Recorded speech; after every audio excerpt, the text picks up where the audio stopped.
भारतीय संविधान में संशोधन से सही कथन बताने हैं। संविधान संशोधन से संबंधित विधेयक को संसद और राज्य विधानमंडल के किसी भी सदन में प्रस्तुत किया जा सकता है क्या? तो नहीं किया जा सकता। विधेयक को किसी मंत्री या किसी निजी सदस्यों द्वारा प्रस्तुत किया जा सकता है और इसके लिए राष्ट्रपति की पूर्व अनुमति की आवश्यकता नहीं होती थी। सही हो जाएगा। कोई मंत्री या सदस्य इसको प्रस्तुत कर सकता है और इसके लिए राष्ट्रपति की पूर्व अनुमति की आवश्यकता नहीं होती। विधेयक को संसद में कम से कम एक सदन में विशेष बहुमत से पारित होना चाहिए, तो ये भी गलत हो जाएगा। तो संशोधन से संबंधित हमारे विधेयक कौन कौन से हैं? तो संशोधन केवल संसद के किसी भी सदन में विधेयक प्रस्तुत करने से प्रारंभ किया जा सकता है, ना कि सिर्फ राज्य विधानमंडल में। देखो इसमें जो दिया गया है राज्य विधानमंडल में, ये वर्ड ने सारी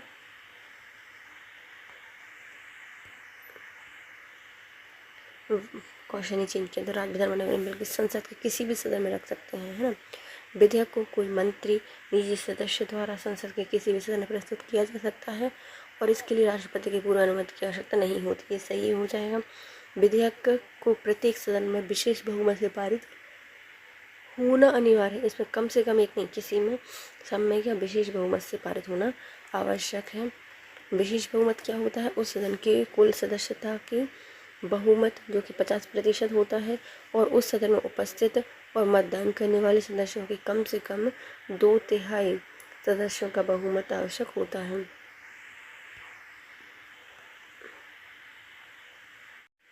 संविधान संशोधन में राष्ट्रपति की सहमति के संबंध में कथनों पर विचार कीजिए। राष्ट्रपति को विधेयक पर अपनी सहमति देनी होती है, तो ये जरूरी नहीं है, वो दे सकते हैं और नहीं भी दे सकते हैं। तो ये क्या हो जाएगी? सहमति देनी पड़ती है। संशोधन विधेयक देनी पड़ती है, तो पहला सही हो जाएगा। असत्य बताने हैं। राष्ट्रपति विधेयक पर अपनी सहमति रोक सकता है और विधेयक को पुनर्विचार के लिए संसद के लिए लौटा सकता है, तो नहीं भैया, पहले संशोधन हो गया, इसमें लौटा नहीं सकता और ना ही रोक सकते हैं। राष्ट्रपति विधेयक को अस्वीकार कर सकते हैं, तो ये भी नहीं कर सकते, उनको सहमति देनी ही होगी। तो दूसरा और तीसरा सही हो जाएगा, है ना। राष्ट्रपति को संविधान संशोधन विधेयक पर अपनी सहमति देनी होती है। राष्ट्रपति ना तो विधेयक पर अपनी सहमति रोक सकते हैं और ना ही संसद को पुनर्विचार के लिए लौटा सकते हैं। राष्ट्रपति विधेयक को अस्वीकार भी नहीं कर सकते। फिर आता है निम्न संशोधन संवैधानिक संशोधन अधिनियम के द्वारा सिक्किम को भारतीय संघ में मूल राज्य का दर्जा दिया गया था, तो ये कौन सा हो जाएगा? तो ये है हमारा 36वां संवैधानिक संशोधन विधेयक अधिनियम, जो कि 1975 में आया था। 36वां संवैधानिक संशोधन अधिनियम जो कि 1975 में आया था, सिक्किम से रिलेटेड है। इसमें सिक्किम को भारतीय संघ में पूर्ण राज्य का दर्जा दिया गया था। और जो 35वां संवैधानिक संशोधन विधेयक है 1974, इसमें क्या हुआ था, जो सिक्किम है उसको भारतीय संघ में सहयोगी राज्य बनाया गया था। और जो 42वां संविधान संशोधन, इसमें बहुत सारे प्रावधान किए थे, इसलिए इसको लघु संविधान कहा जाता है। प्रस्तावना में 3 शब्द जोड़े गए, जिसके तहत धर्मनिरपेक्ष, अखंडता और समाजवादी। और आता है 39वां संवैधानिक संशोधन विधेयक। इसके तहत क्या किया था कि जो राष्ट्रपति हैं, उपराष्ट्रपति हैं, प्रधानमंत्री हैं, लोकसभा के अध्यक्ष हैं, निर्वाचन से संबंधित न्यायालय की आधिकारिकता से संबंधित, मतलब इसमें क्या है, न्यायालय की क्या अधिकता है, आधिकारिकता, इससे संबंधित संशोधन इसमें दिए गए थे। किस संवैधानिक संशोधन अधिनियम के द्वारा उच्च न्यायालय के न्यायाधीशों की सेवानिवृत्ति की आयु 60 से बढ़ाकर 62 कर दी गई है? तो ये हो जाएगा हमारा 15वां संवैधानिक संशोधन विधेयक 1963 में आया था। 15 संविधान संशोधन विधेयक 1963 को आया था। इसमें क्या कहा गया था कि जो हमारे न्यायालय हैं उनकी न्यायाधीशों की आयु को 60 से बढ़ाकर 62 कर दिया गया था, उच्च न्यायालय हाई कोर्ट में। फिर आता है 14वां संविधान संशोधन विधेयक 1962। इसमें जो पुदुचेरी है उसको भारतीय संघ में मिला लिया गया था, इंडियन यूनियन में मिला दिया था पुदुचेरी को। 16वां संवैधानिक संशोधन विधेयक 1963।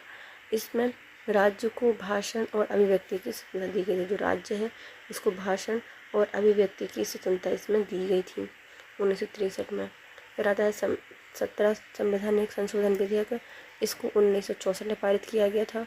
और इसमें जो 9वीं अनुसूची है उसमें 44 कानूनों को शामिल किया गया था। 9वीं अनुसूची में 44 कानून शामिल किए गए थे। 15 संवैधानिक विधेयक 1963 में उच्चतम न्यायालय के न्यायाधीशों की आयु को 60 से बढ़ाकर 62 किया गया था। 14वां संविधान संशोधन विधेयक में जो पुदुचेरी है उसको भारतीय संघ में मिलाया गया था।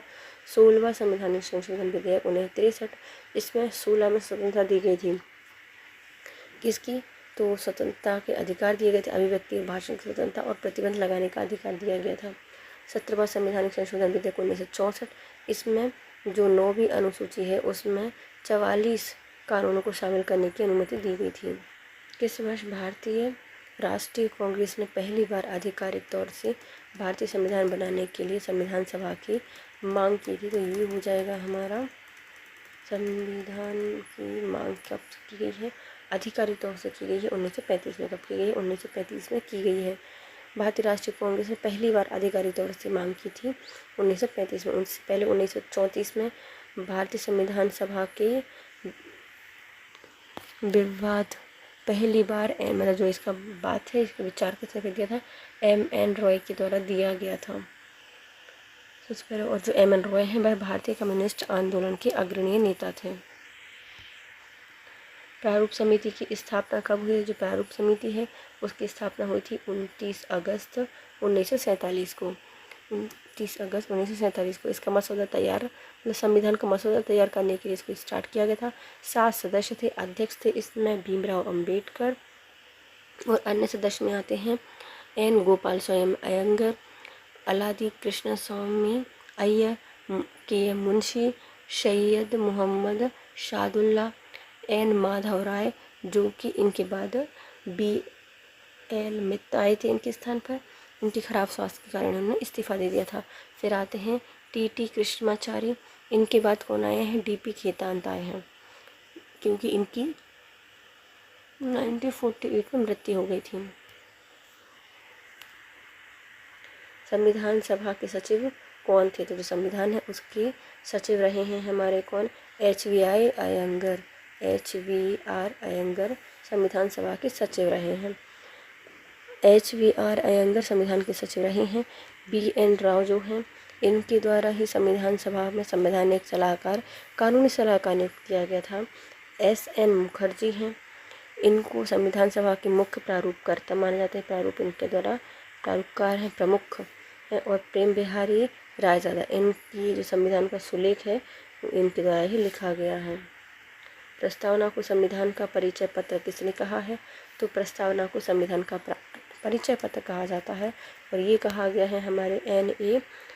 पालकीवाला ने कहा गया। अच्छा, परिचय दो, पालकी बैठे हैं, उतरने से पहले क्या मांगेंगे?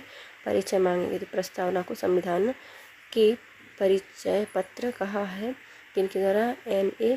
पालकीवाला ने। फिर आते हैं हमारे पालकीवाला क्या है? एक न्यायविद और सामाजिक विशेषज्ञ हैं ये, संवैधानिक विशेषज्ञ। किस विवाद में यह निर्णय दिया गया था कि प्रस्तावना में संशोधन किया जा सकता है, बशर्ते कि बुनियादी विशेषताओं में कोई परिवर्तित ना हो?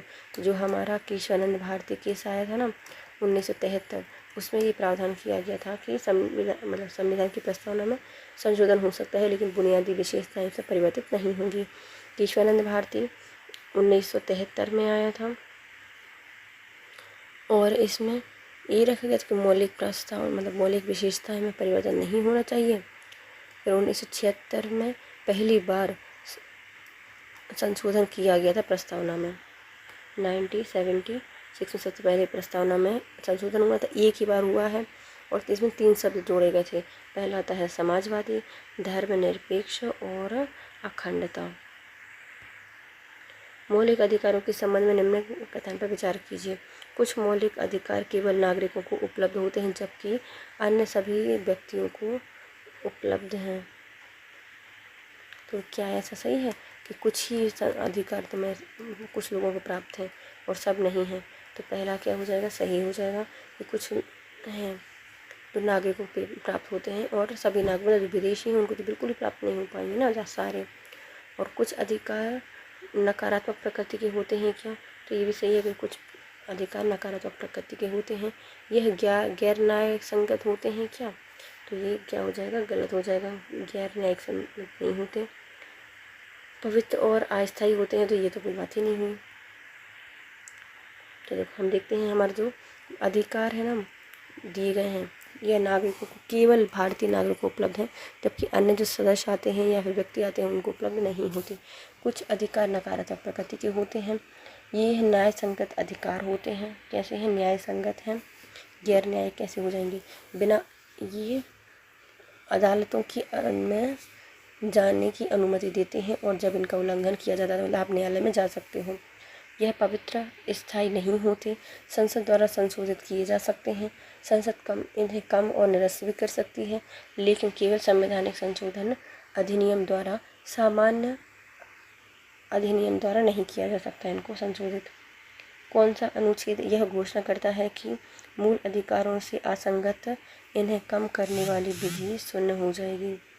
तो ये कौन कहता है, ये कहता है हमारा अनुच्छेद 13 कहता है कि यदि हम कोई भी संविधान संशोधन करेंगे जिससे मूल अधिकारों में असंगत या इन्हें कम करने वाली विधि शून्य हो जाएगी, तो ये कहता है 13। तो ऐसा कोई भी नियम जो है जो कि मूल अधिकारों को कम करेगा, असंगत होगा, तो वो पूरा नियम ही खत्म हो जाएगा। तो 13 में कहा गया है कि तुम्हारा क्या होगा, खा लिया तुम खत्म कर दी जाओगी यदि तुमने गड़बड़ की तो। फिर आता है अनुच्छेद 14 में क्या कहते हैं, 14 में कहा गया है कि न्याय के समक्ष समानता और कानून के समान संरक्षण। 15 क्या कहता है, इसमें बात की गई है 5 चीज़ों की, धर्म, मूलवंश, जाति, लिंग और स्थान, जन्म स्थान जो है इसके बारे में बात की गई है। अनुच्छेद 15 में 16 में क्या कहा गया है, मतलब इसके आधार पर कोई विषय मतलब भेद नहीं किया जाएगा 5 आधार पर, कोई भी धर्म, मूलवंश, जाति, लिंग, जन्म स्थान के आधार पर।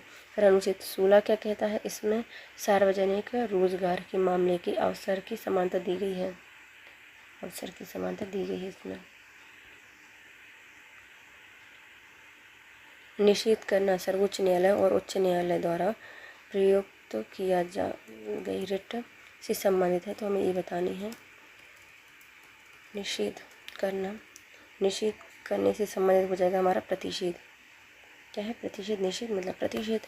निषेध प्रतिषेध से संबंधित है, इसमें उच्च न्यायालय द्वारा जो निचली अदालत होती है, मतलब जो हाई कोर्ट है, नीचे की जो जिला वगैरह अदालतें होती हैं, उनको निषेध सक्रियता का निर्देश दे सकता है। यह न्यायिक और अर्ध न्यायिक प्राधिकारियों के विरुद्ध जारी किया जाता है। यह एक प्रशासनिक प्राधिकारी होता है। वैधानिक समिति निजी व्यक्ति या निकाय के विरुद्ध इसको उपलब्ध नहीं करा सकती। राज्य के नीति निर्देशक सिद्धांतों से संबंधित सही कथन पर विचार कीजिए। नीति निर्देशक सिद्धांत प्रकृति गैर न्यायिक होती है क्या, हम इसमें क्या बताना है, सही बताना है ना। तो ये क्या हो जाएंगे, पहले तो सही हो जाएंगे, ये गैर न्यायिक होते हैं नीति निर्देशक सिद्धांत। 1937 में ब्रिटेन के संविधान से उधार लिया गया था इसको, तो ये गलत हो जाएगा, हमने नीति निर्देशक सिद्धांत इनसे नहीं लिए हैं, बल्कि नीति निर्देशक जो सिद्धांत हैं वह स्पेन के संविधान से हमने कॉपी किए हैं, स्पेन से। कल्याणकारी राज्य की अवधारणा को मूर्त रूप देता है, तो ये सही हो जाएगा। यह क्रियान्वयन के लिए राज्य अधिकारियों पर नैतिक दायित्व आरोपित करता है, तो ये सही हो जाएगा। जो क्रियान्वयन है इसके लिए राज्य अधिकारियों पर नैतिक दायित्व आरोपित करता है। नीति निर्देशक सिद्धांत की प्रकृति गैर न्यायिक होती है। 1937 में जो आयरलैंड है उसके संविधान से इसको लिया गया है, जिसने इसको स्पेनिश से लिया था, तो अपन ने कहाँ से लिया, आयरलैंड से लिया है। कल्याणकारी राज्य के लिए अवधारणा का प्रतीक है, ना कि पुलिस राज्य की औपचारिक युग के दौरान अस्तित्व में था। इनका क्रियान्वयन के लिए राज्य अधिकारियों पर नैतिक दायित्व आरोपित करता है। इस अनुच्छेद में गाय, बछड़े, दुधारू और माल ढोने वाले मवेशियों के वध पर रोक लगाने और उनकी नस्ल में सुधार करने का प्रावधान किया गया है। तो ये कब करेगी, ये करेगी अनुच्छेद 48 के तहत कि भैया वो दुधारू गाय को, बछड़े को और जो माल ढोने वाले मवेशी हैं उनको मारने से रोकेगी सरकार। 48 में ये प्रावधान किया गया है। अब आता है हमारा अनुच्छेद 48 का इसमें कहा गया है कि वह देखो 48 में हमने पशुओं का कर लिया, जानवरों का, पर्यावरण का करेंगे, तो पर्यावरण का संरक्षण, सुधार करना, वनों का और वन्य जीवों की सुरक्षा करने का प्रावधान दिया गया है। 1947 में क्या कहा गया है कि जो नशीली पदार्थ हैं, नशीले पेय पदार्थ है, नशीली दवाई है, उनके सेवन पर रोक लगाई गई है। 1946 क्या कहता है? इसमें अनुसूचित जाति, अनुसूचित जनजाति है और उनके समाज के जो अन्य कमजोर वर्ग हैं उनके शैक्षणिक आर्थिक हितों को बढ़ावा देना, उन्हें सामाजिक न्याय और शोषण से बचाने के लिए 1946 का वर्णन किया गया है। मौलिक कर्तव्यों के संदर्भ में कथन पर विचार कीजिए। मौलिक कर्तव्यों के बारे में तो ये क्या कहते हैं? यह कर देना, चुनाव में मत करना, यह मौलिक कर्तव्य हैं क्या? तो नहीं भैया, ये जो तुम्हें करना है करो, नहीं करना नहीं करो, तो ये तो वैधिक नहीं है। मौलिक कर्तव्य अदालतों को किसी भी संवैधानिक वैधता की जांच और निर्धारण करने में मदद करता है क्या? तो ये सही हो जाएगा कि भैया ये कानूनी जांच होती है उसका निर्धारण करने में सहायता करता है। 86वां संविधान संशोधन 2002 के बाद या द्वारा एक मौलिक कर्तव्य जोड़ा गया था, जो कि अब कितने हो गए हैं? 10 मौलिक कर्तव्य हो गए हैं। तो ये गलत हो जाएगा, 11 हो गए हैं, 10 नहीं हुए हैं। तो हमारा सिर्फ दूसरा सही हो जाएगा। ये जो करों का भुगतान करना, चुनाव में मत करना, ये मौलिक कर्तव्य में शामिल नहीं है। मौलिक कर्तव्य अदालत के किसी भी न्यायालय में संवैधानिक वैधता की जांच निर्धारण करने में मदद कर सकता है। 86वां संविधान संशोधन 2002 में एक मौलिक कर्तव्य जोड़ा गया था, जो कि वर्तमान में 11 मौलिक कर्तव्य हो गए हैं। संसदीय कार्यप्रणाली में शामिल बताइए। जो संसद की कार्यप्रणाली होती है उसमें राष्ट्रपति, उपराष्ट्रपति, प्रधानमंत्री, मंत्रिपरिषद और महान्यायवादी होता है। तो जो हमारी संघ की कार्यकारिणी होती है उसमें राष्ट्रपति, उपराष्ट्रपति, प्रधानमंत्री, मंत्रिपरिषद और महान्यायवादी शामिल होता है। इसका वर्णन हमारे भाग 5 में किया गया है और अनुच्छेद 52 से लेकर अनुच्छेद 78 तक है। इसमें संघ कार्यपालिका के संबंध में बनाया गया है। राष्ट्रपति भारतीय राज्य का प्रमुख होना चाहिए। जो राष्ट्रपति है वह राष्ट्रपति कौन होते हैं? भारतीय राज्य के प्रमुख होते हैं। वह भारत के प्रथम नागरिक, राष्ट्र की एकता अखंडता के प्रतीक के रूप में माने जाते हैं राष्ट्रपति। निम्नलिखित में से भारत में 6वें राष्ट्रपति कौन थे? तो भारत में 6वें राष्ट्रपति रहे हैं हमारे एन संजीवनी रेड्डी। एन संजीवनी रेड्डी 6वें नंबर के थे। फिर आते हैं हमारे फ़ारूक अली अहमद, ये 5वें नंबर के राष्ट्रपति थे। बीवी गिरी ये 4थे नंबर के थे और एन संजीवनी रेड्डी ये 6वें स्थान के हैं। फिर ज्ञानी जेल सिंह, इनका स्थान रहा है 7वां। निम्नलिखित में कौन सा अनुच्छेद राष्ट्रपति की पदावधि के बारे में संबंधित है? तो जो हमारे अनुच्छेद 56 है यह राष्ट्रपति की पदावधि बताते हैं। तो राष्ट्रपति के पद की अवधि को बताता है अनुच्छेद 56। अनुच्छेद 53 क्या बताता है?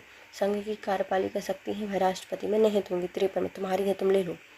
फिर आता है 54 में राष्ट्रपति के पद का निर्वाचन, ये कैसे चुने जाएंगे, ये निर्वाचन कैसे होगा। 55 में बताया गया राष्ट्रपति के चुनाव की प्रक्रिया, कैसी प्रक्रिया होगी। और 56 में बताया गया है कि जो राष्ट्रपति की पद की अवधि कितनी होगी।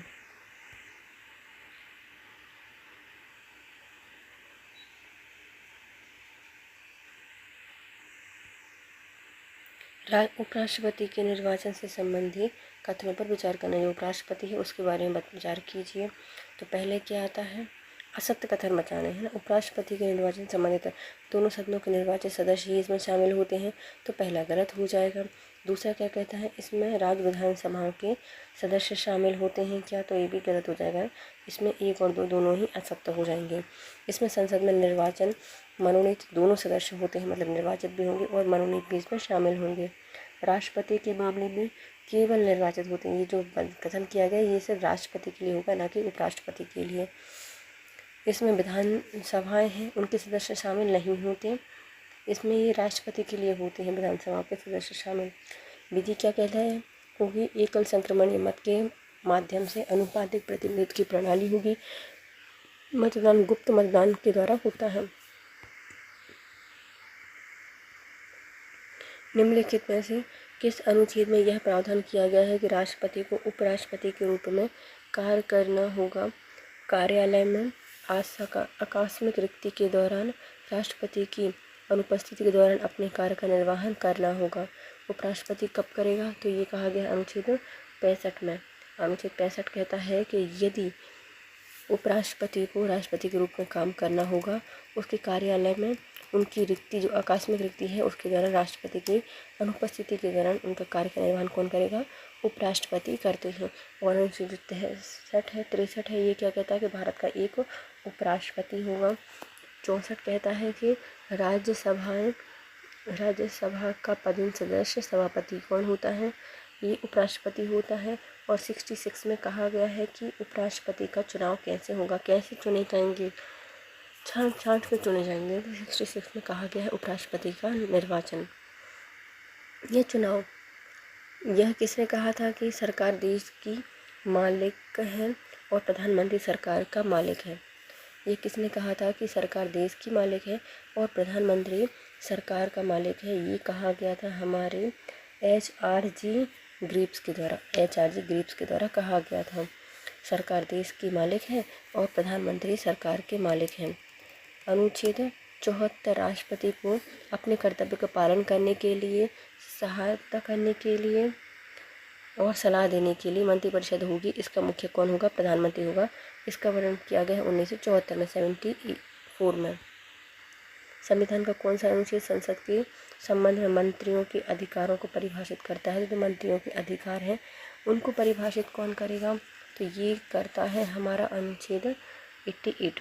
जो अधिकार हैं उनको वर्णित करता है, हमारे मंत्रियों के अधिकारों को परिभाषित करता है अनुच्छेद 88।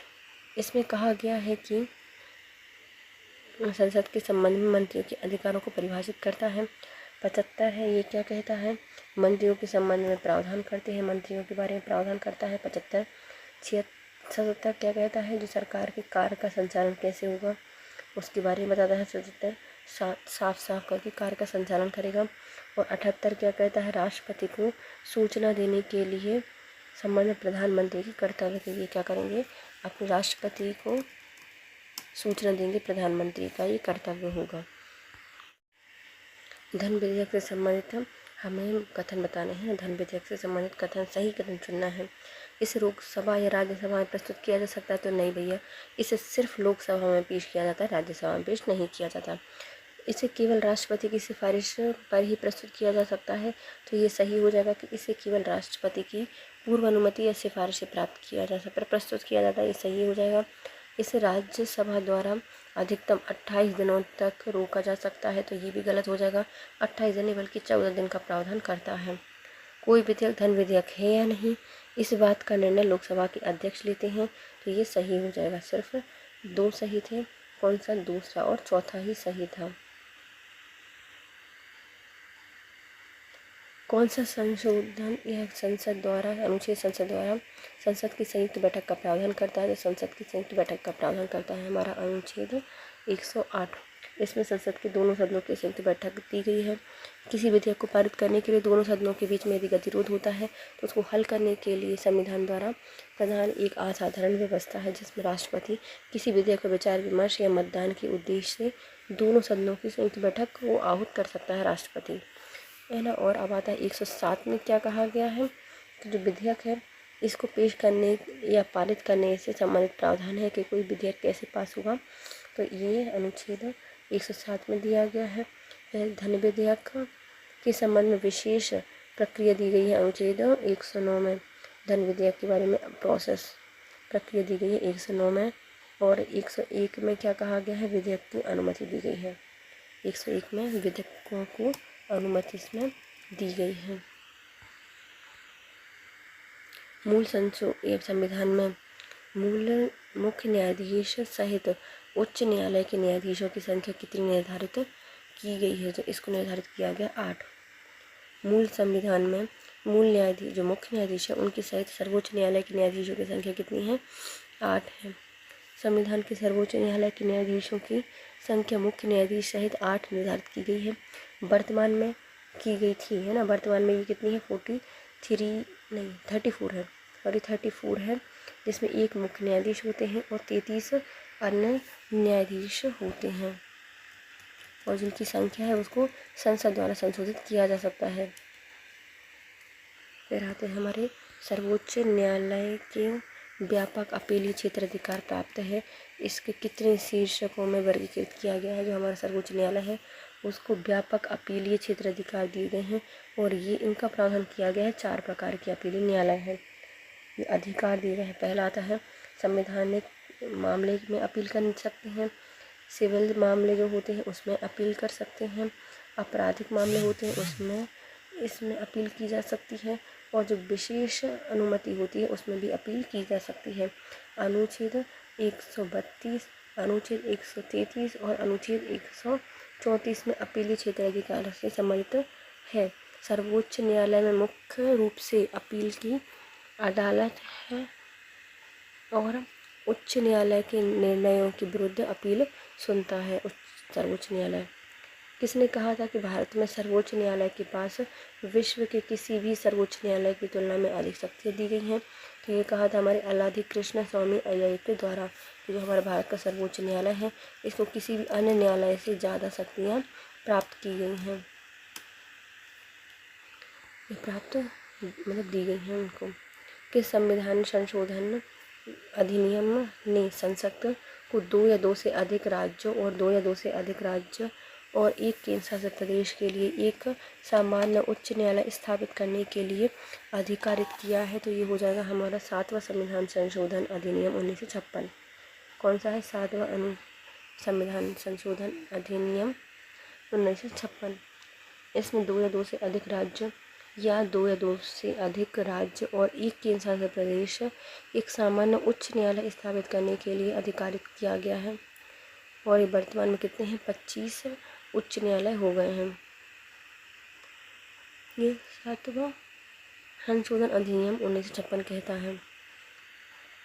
कौन सा अनुच्छेद उच्च न्यायालय को अभिलेख न्यायालय के रूप में वर्गीकृत करता है? तो उच्च न्यायालय हमारा अभिलेख न्यायालय होगा, मतलब हाई कोर्ट है ना। हाई कोर्ट को बताया गया उच्च न्यायालय, तो ये बताया गया है 215 में। 215 में कहा गया है कि उच्च न्यायालय क्या होगा? एक अभिलेख न्यायालय होगा। अनुच्छेद 214 क्या कहता है? इसमें कहा गया है कि राज्यों के लिए एक उच्च न्यायालय होगा, सारे राज्यों के लिए नहीं, तो राज्यों के लिए क्या होगा? एक हाई कोर्ट होगा। अनुच्छेद 216 कहता है कि उच्च न्यायालय का गठन कैसे होगा? 16 गठन के बारे में बात करता है। अनुच्छेद 221 कहता है कि इसमें वेतन भत्ते इसमें दिए जाएंगे, न्यायाधीशों के वेतन भत्ते अनुच्छेद 221 से दिए जाएंगे। निम्नलिखित में से कौन सा अनुच्छेद नए राज्यों के गठन और उनकी मौजूदा राज्य के क्षेत्र सीमाओं नाम में परिवर्तन करने से संबंधित है? तो ये है हमारा अनुच्छेद 3। इसमें हम किसी भी राज्य की सीमा में नाम में परिवर्तन कर सकते हैं, क्षेत्र परिवर्तन कर सकते हैं। हमारा अनुच्छेद 1 क्या कहता है कि भारत संघ और उनके नाम क्षेत्र दिए गए हैं। 2 में क्या दिया गया है? हमारे जो नए राज्य हैं उनका प्रवेश की स्थापना की गई है। अनुच्छेद 4 में दिया गया है पहली 4थी अनुसूची पूरक आकस्मिक परिणामी मामले में संशोधन के लिए अनुच्छेद 2 और 3 के तहत कानून बनाए गए हैं। संघ लोक सेवा आयोग के अध्यक्ष और सदस्यों की नियुक्ति कौन करता है? जो संघ लोक सेवा आयोग हैं अध्यक्ष हैं और उनके सदस्यों की नियुक्ति करते हैं राष्ट्रपति। कौन करते हैं? राष्ट्रपति के द्वारा की जाती है। अनुच्छेद 316 संसद या सदस्यों की नियुक्ति कार्यकाल। अनुच्छेद 16(1) में कहा गया है कि अध्यक्ष सदस्यों की नियुक्ति और योग्यताएं क्या होंगी? राज्य संघ लोक सेवा आयोग है और संयुक्त राज्य लोक सेवा आयोग की जो नियुक्ति है योग्यताएं होंगी वह राष्ट्रपति के द्वारा निर्धारित की जाएंगी और राज्य लोक सेवा आयोग में राज्यपाल के द्वारा, गवर्नर के द्वारा उसको बताया जाएगा कि क्या क्या सेवा शर्तें रखी गई हैं। पात्र में क्या होंगे? जो आधे सदस्य होंगे उनके पास भारत राज्य संघ में 10 वर्ष का वार्षिक अनुभव होना चाहिए। अनुच्छेद 316(1) में कहता है कि कार्यवाहक अध्यक्ष संघ लोक सेवा आयोग में जो है राष्ट्रपति द्वारा निर्वाचित किया जाता है और राज्य लोक सेवा आयोग राज्यपाल के द्वारा। अनुच्छेद 316 में 2 में कहा गया है कि कार्यकाल और त्यागपत्र। तो त्यागपत्र क्या है? कार्यकाल रहेगा 6 वर्ष तक और अधिकतम आयु रहेगी 65 वर्ष तक यूपीएससी की। और जो जॉइंट लोक सेवा आयोग है उसके लिए 62 वर्ष है और राज्य लोक सेवा आयोग के लिए 62 वर्ष आयु निर्धारित की गई है। ये भी 316 में ये प्रावधान किए गए हैं। त्यागपत्र जो हमारे संघ लोक सेवा आयोग है और संयुक्त लोक सेवा आयोग है वह अपना त्यागपत्र राष्ट्रपति को देते हैं और जो राज्य के लोक सेवा आयोग के होते हैं वो राज्यपाल को देते हैं। अनुच्छेद 316(3) कहता है कि कोई भी व्यक्ति जो लोक सेवा आयोग के सदस्य के रूप में पद धारण करता है अपनी पद अवधि की समाप्ति पर उस पद पर पुनर्नियुक्ति का पात्र नहीं होता। निम्नलिखित में कौन सा कार्य भारत के आयोग से संबंधित नहीं है? तो आयोग चुनाव आयोग से संबंधित नहीं है ना। कौन सा कार्य नहीं करती चुनाव आयोग? तो मतदाता की सूची तैयार करती है, संसद और राज्य विधानमंडलों के चुनाव का संचालन करती है, राष्ट्रपति उपराष्ट्रपति के पदों का चुनाव करती है। विधानमंडल में चुनाव के लिए प्रावधान नहीं करती। जो विधानमंडल है उनके लिए नहीं करती चुनाव आयोग। चुनाव आयोग क्या है? एक संवैधानिक निकाय है। इसकी स्थापना कब की गई थी? 25 जनवरी 1950 को इसकी स्थापना की गई थी। भारतीय निर्वाचन आयोग के कार्य क्या होते हैं? तो यह संसद में परिसीमन के द्वारा संसद परिसीमन आयोग अधिनियम के आधार पर पूरे देश में चुनावी निर्वाचन क्षेत्र में क्षेत्रीय क्षेत्रों का निर्धारण करता है, मतदाता सूची तैयार करता है, समय समय पर संशोधन करता है, सभी पात्र मतदाताओं को पंजीकृत करता है, चुनाव का क्रियान्वयन अधिसूचित करता है, संसद राज्य विधानमंडलों के चुनाव कराता है, राष्ट्रपति उपराष्ट्रपति के चुनाव के लिए संचालन करता है, चुनाव में सभी अभ्यर्थियों से नामांकन पत्र प्राप्त करना और उनकी जांच करता है, राजनीतिक मत जो दल हैं उनको मान्यता प्रदान करता है, उन्हें चुनाव चिन्ह बांटता है, चुनाव के समय पार्टियों और उम्मीदवारों द्वारा पालन की जाने वाली आचार संहिता का निर्धारण करता है, विधानमंडल में चुनाव के लिए उपयुक्त प्रावधान करने का संसद का कार्य होता है। ये सब कार्य कौन करती है? संसद। जो विधानमंडल है ना इसके लिए चुनाव कराने का कार्य कौन होता है? संसद करती है। केंद्रीय सतर्कता आयोग के सदस्य और अध्यक्ष का कार्यकाल बताइए। जो हमारा केंद्रीय सतर्कता आयोग है इसमें होता है 4 वर्ष और 65 वर्ष की आयु होती है। अध्यक्ष और सदस्यों का कार्यकाल। सतर्कता आयोग कब बना था? 11 फरवरी 1964 में बना था।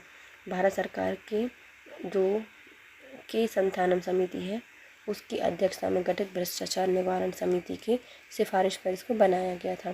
केंद्रीय सतर्कता आयोग अधिनियम 2003 में आया। धारा 5 में कार्यकाल अध्यक्ष सदस्यों के दिए गए हैं जिसमें 4 वर्ष और 65 वर्ष की आयु दी गई है। पुनर्नियुक्ति के लिए पात्र नहीं होते।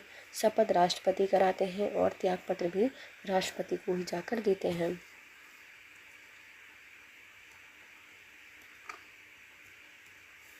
और इसके अध्यक्ष और सदस्य होते हैं वह सेवानिवृत्ति के बाद राज्य या किसी भी केंद्र शासित में कोई भी अपना पद ग्रहण नहीं कर सकते। भारत के नियंत्रक महालेखा परीक्षक के वेतन भत्ते की शर्तें कौन निर्धारित करता है? तो नियंत्रक महालेखा परीक्षक की वेतन भत्ते बताते हैं हमारी संसद बताती है। अनुच्छेद 148 के 3 में वेतन भत्ते शर्तें संसद द्वारा नियुक्ति के बाद कोई अव्यवहारिक परिवर्तन नहीं होगा। संसद महालेखा परीक्षक अधिनियम 1971 में कहा गया है। कब? 1971 में प्रावधान किया गया है कि धारा 3 में सुप्रीम कोर्ट के न्यायाधीशों के समान उनको वेतन मिलेगा, मतलब 2.5 लाख की समथिंग। और जो धारा है इसमें 6 मतलब कार्यकाल 4 है। धारा 4 में इनका कार्यकाल दिया गया है जिसमें 6 वर्ष और 65 वर्ष की आयु होगी। धारा 4 में ही त्यागपत्र और राष्ट्रपति को देगा अपने। निम्नलिखित में से कौन सा विकल्प संविधान के अनुच्छेद 21 के अंतर्गत नहीं आता? तो 21 के अंतर्गत कौन सा नहीं आता? तो पहले डॉक्टर द्वारा घायलों को चिकित्सा सहायता करना है। कार्यस्थल पर महिलाओं की यौन उत्पीड़न भी हमारे 21 के तहत आता है। पीने की गुणवत्ता को दूषित करना, पानी की गुणवत्ता को दूषित करना, ये भी अनुच्छेद 21 के अंतर्गत आता है, लेकिन मृत्युदंड इसके अंतर्गत नहीं आता। जो अनुच्छेद 21 है वह जीवन एवं अभिव्यक्ति स्वतंत्रता का संरक्षण करता है। अनुच्छेद 21 किसी व्यक्ति को अपने प्राण दैहिक स्वतंत्रता से विधि द्वारा स्थापित प्रक्रिया के अनुसार वंचित नहीं किया जा सकता। डॉक्टर भीमराव अंबेडकर जी के द्वारा अनुच्छेद 21 से इसको संविधान की रीढ़ और मैग्ना कार्टा कहा गया था।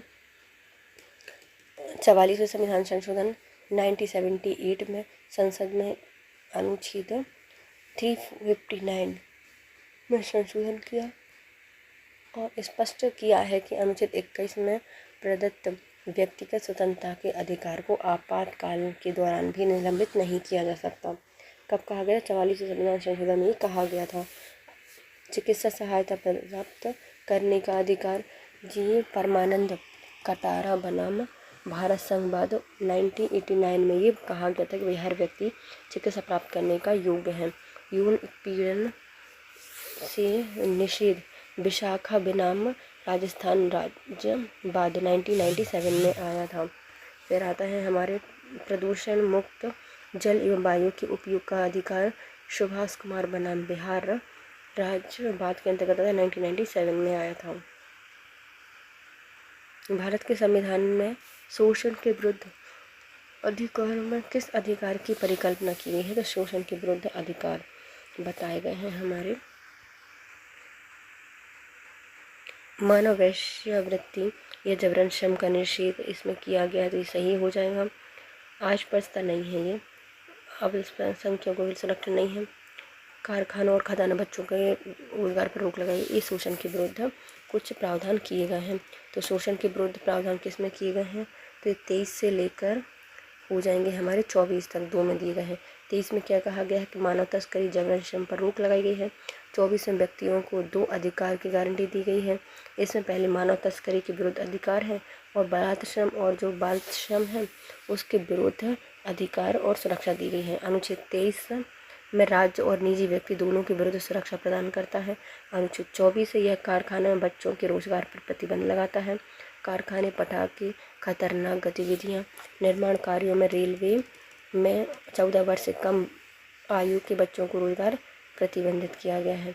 लेकिन 2006 में बच्चों को घरेलू नौकरी के रूप में कार्य करने और होटल, रेस्ता, दुकान, कारखाने और रिसोर्ट, स्पा, चाय की दुकानों आदि जैसे व्यवहारिक प्रतिष्ठानों में काम करने पर प्रतिबंध लगा दिया गया था। 2006 में लगाया गया था।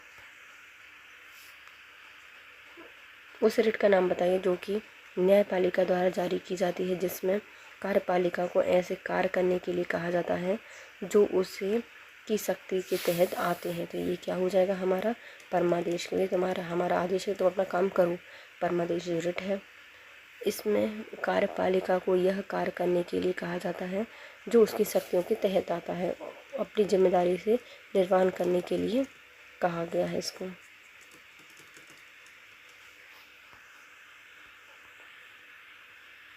सूची 1 को सूची 2 से मिलानी है। तो अनुच्छेद 40 क्या कहता है? 40 है वह ग्राम पंचायतों के संगठन के बारे में कहता है।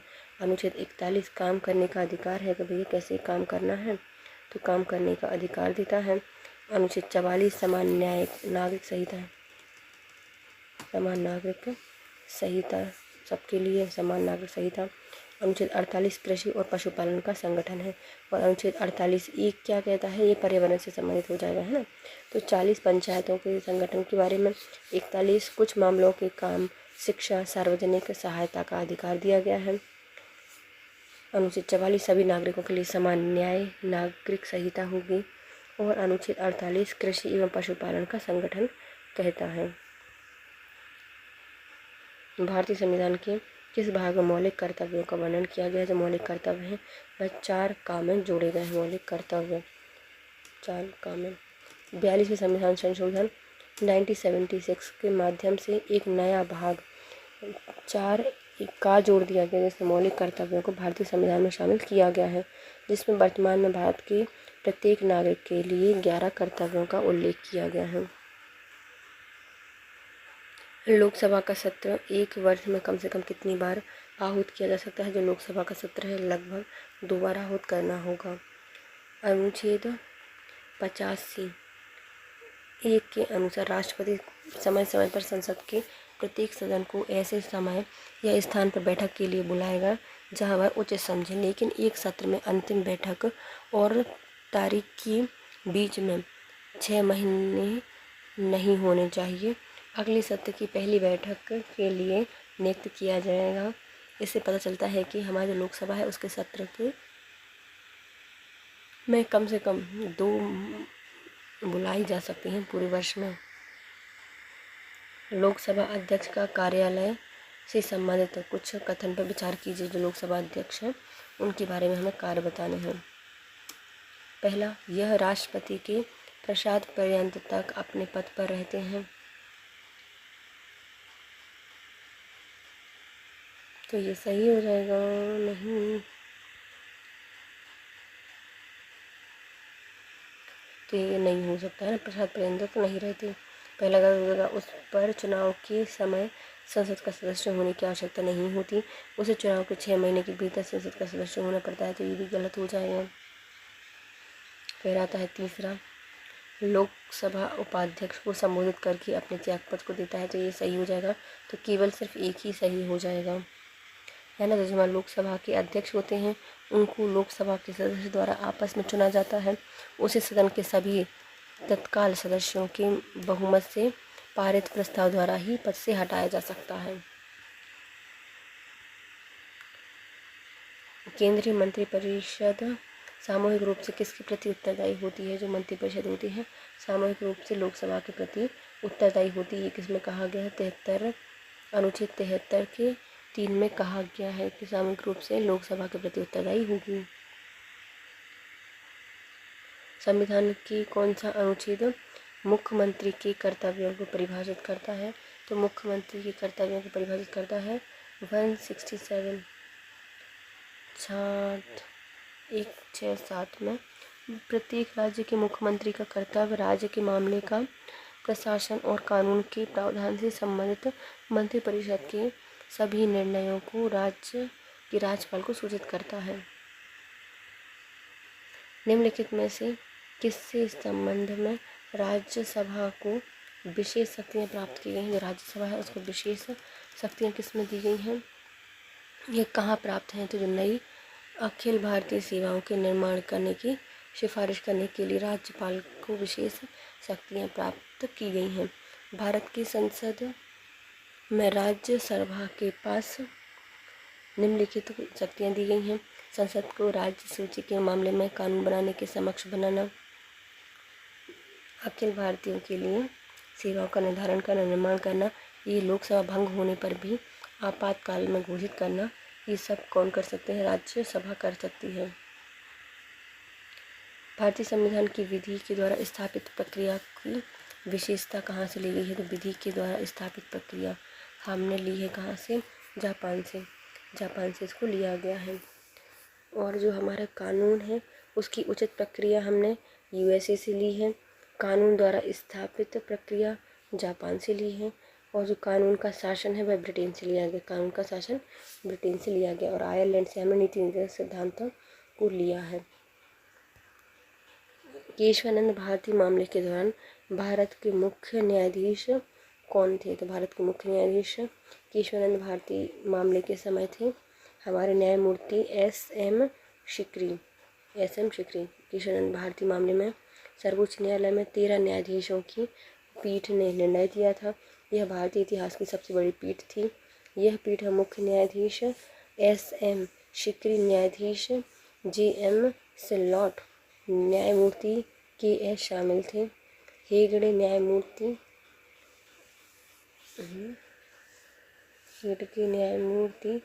और N.A. ग्रोवर, न्यायमूर्ति A.N. रे, न्यायमूर्ति पी. जगनमोहन रेड्डी, न्यायमूर्ति G.D. पालेकर और न्यायमूर्ति H.R. खन्ना। न्यायमूर्ति के मैथ्यू, न्यायमूर्ति M.H. वेग, न्यायमूर्ति N.N. द्विवेदी, न्यायमूर्ति A.K. मुखर्जी, न्यायमूर्ति Y.V. चंद्रचूड़, ये इसके सदस्य थे। भारतीय संविधान के अनुच्छेद 352 में राष्ट्रीय आपात की घोषणा की गई है।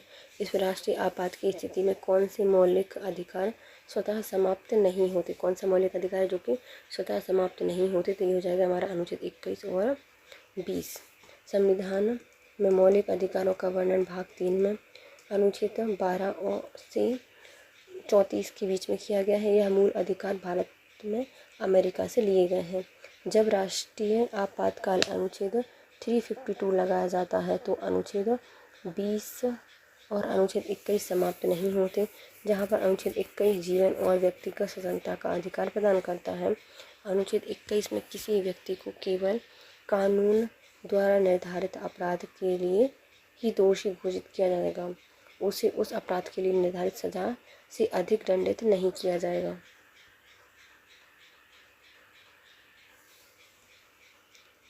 भारत में लोक अदालत के संबंध में निम्नलिखित कथनों पर विचार कीजिए।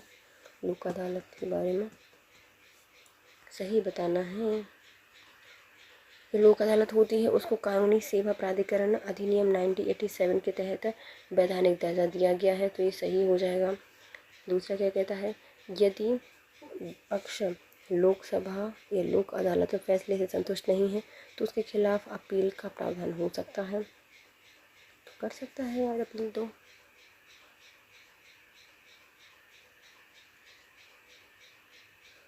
लोक अदालत में नहीं कर सकता, ये गलत हो जाएगा, है ना।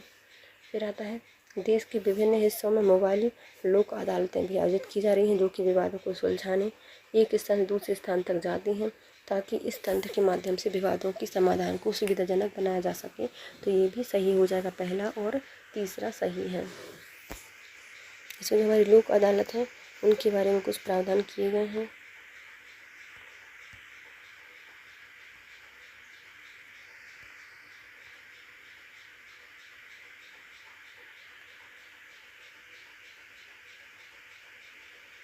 लोक अदालत के बारे में कुछ प्रावधान है, जैसे कि नालसा NALSA अन्य कानूनी सेवा संस्थानों के साथ मिलकर लोक अदालत का आयोजन करता है।